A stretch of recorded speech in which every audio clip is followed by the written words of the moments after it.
NTV భుజంపై తుపాకీ పెట్టి మీడియాను సీఎం రేవంత్ రెడ్డి భయపెడుతున్నారంటూ ఫైర్ అయ్యారు బీఆర్ఎస్ నేత హరీష్ రావు. అర్ధరాత్రి జర్నలిస్టులను అరెస్టు చేసి వికృతానందం పొందుతున్నారని మండిపడ్డారు. అరెస్టు చేసిన జర్నలిస్టులు టెర్రరిస్టులా అని హరీష్ రావు ప్రశ్నించారు. బడా బడా బ్యాంకుల్ని లూటీ చేసినటువంటి ఆర్థిక ఉగ్రవాదుల ఎందుకు అంత అర్ధరాత్రి పూట అరెస్ట్ చేసినావు? వాళ్ళకి నోటీస్ ఇవ్వచ్చు, పిలవచ్చు కదా. అందులో ఒక అరెస్ట్ చేసిన ఒక జర్నలిస్టు పరిపూర్ణానందచారి ఈ సంఘటన జరిగినప్పుడు 3 రోజులు శబరిమలలో ఉన్నాడు. ఆయన 3 రోజులు లీవ్లో ఉన్నాడు, శబరిమలలో ఉన్నాడు.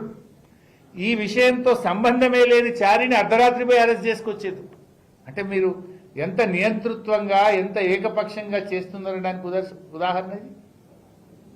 వీళ్ళ మీద ఎస్సీ ఎస్టీ కేసు పెడదామని ఆలోచన చేసిండ్రు. అరెస్టు చేసిన జర్నలిస్టులో సుధీర్ ఒక దళిత బిడ్డ, అంటే దళిత బిడ్డ మీదనే దళిత కేసు పెడతారండి, ఎస్సీ ఎస్టీ కేసు. ఆహా, ఏం ప్రజాస్వామ్యం రేవంత్ రెడ్డిని ఇది. నేను అడుగుతున్నా, ఇవాళ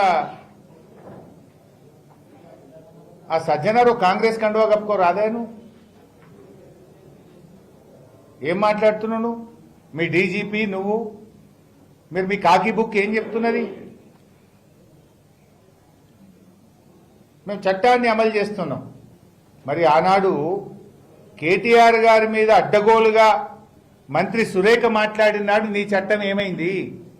ఆ రోజు కూడా బాధపడ్డది ఒక మహిళనే కదా.